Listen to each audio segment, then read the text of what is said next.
Serial ये रिश्ता क्या कहलाता है में अबीरा के बिहेवियर से अब अरमान परेशान हो रहा है, तो अरमान के बिहेवियर से गीतांजलि परेशान हो रही है और गीतांजलि के कारण हम लोग परेशान हो रहे हैं।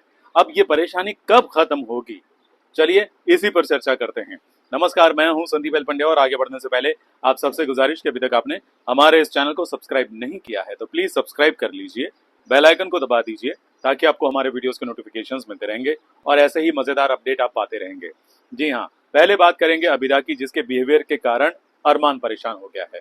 अबीरा के पास 1 महीना है और 1 महीने के अंदर अंदर उसे अपनी मायरा को अपना बना लेना है, उसका पूरा प्यार पा लेना है और उसको दिमाग में ये बैठ जाए कि हाँ, ये मेरी माँ है और ये मुझे बहुत प्यार करती है और मुझे इसके साथ ही रहना चाहिए, ये बात मानने के लिए तैयार करना है। तो अबीरा ने इसी चक्कर में गाड़ी मंगवाई है। जी हाँ, बहुत महंगी गाड़ी की डिलीवरी होने वाली है और वो ये गाड़ी मायरा को गिफ्ट करने वाली है। और ये देखकर अरमान परेशान होने वाला है कि आखिर अबीरा ये ऐसा कर क्यों रही है और इतना पैसा आया कहाँ से। सबसे पहला सवाल तो मेरे मन में तो यही आया जब मैंने ये अपडेट सुना कि भाई ऐसा होने वाला है, तो मेरे मन में भी यही सवाल आया कि इतना पैसा अबीरा के पास आया कहाँ से। और चलो पैसा आ भी गया तो भी एक बच्चे के लिए इतना महंगा गिफ्ट लाने की क्या जरूरत। क्या ये गाड़ी के जरिए मायरा ये समझने लग जाएगी कि अबीरा मुझे कितना प्यार करती है तभी मुझे इतना बड़ा गिफ्ट ला कर दे दिया। ये तो वो गलती कर रही है, ये कहीं ना कहीं मायरा को बिगाड़ने का काम कर रही है, या तो फिर वो अपने आप को बिगाड़ चुकी है। जी हाँ, अरमान को यही फील होगा कि जो सिचुएशन 7 साल पहले मेरी थी, जैसी सोच मेरी थी वैसी सोच अबीरा की बनती जा रही है और उसे ऐसा करने से रोकना पड़ेगा। अब देखते हैं कि अरमान अबीरा को रोकने के लिए क्या करता है, उसको कैसे समझाता है कि तुम जो कर रही हो वो गलत कर रही हो। लेकिन हाँ, अब अरमान के बिहेवियर के कारण गीतांजलि क्यों परेशान हुई ये भी बता देते हैं।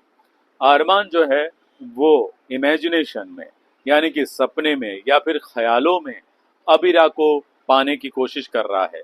जी हाँ, वो एक तकिए को गले लगाकर ये समझकर कुछ बड़बड़ाएगा, बोलेगा या ऐसी कुछ बिहेवियर करेगा कि देखने वाले को लगेगा कि ये अबीरा के लिए कर रहा है और गीतांजलि को समझ में आ जाएगा कि ये कहीं ना कहीं अबीरा को इमेजिन करके तकिए को हक नहीं कर रहा है, वो अबीरा को हक कर रहा है।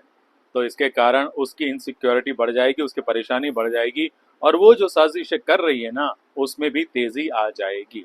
लेकिन कहीं ना कहीं चलो अच्छी बात है कि इसके कारण हमारी परेशानी थोड़ी सी कम होगी, क्योंकि हम में से बहुत सारे लोग चाहते हैं कि ये गीतांजलि जो है इसका अंत जरूर होना चाहिए। तो अब उसकी गतिविधियां तेज हो जाएगी, तभी तो उसका गुब्बारा भर जाएगा और फिर फूटेगा। जी हाँ, फूटेगा तभी तो उसका राज उजागर होगा और वो साजिशें कर रहे ये भी पता चलेगा और फिर बाद में उसके जाने के दिन शुरू हो जाएंगे या फिर उसका जाने का वक्त आ जाएगा। ऐसा तो होगा ही, जरूर होगा, लेकिन इस बीच पता नहीं क्या क्या कर लेगी वो, ये समझ में नहीं आ रहा है। वो तो खैर अपडेट आएगा तो पता चल ही जाएगा कि वो आखिर अब क्या करने वाली है। लेकिन हाँ, जैसे कि हम सब ने सुना है कि जन्माष्टमी का त्योहार इस बार बड़े पैमाने पर मनाया जाने वाला है, खास करके ये रिश्ता क्या कहलाता है में, क्योंकि सवाल यहाँ बच्चे का है। यशोदा माँ भी है, देवकी माँ भी है और देवकी माँ और यशोदा माँ के बीच बच्चे के लिए द्वंद्व चल रहा है, 1 महीने का चैलेंज है।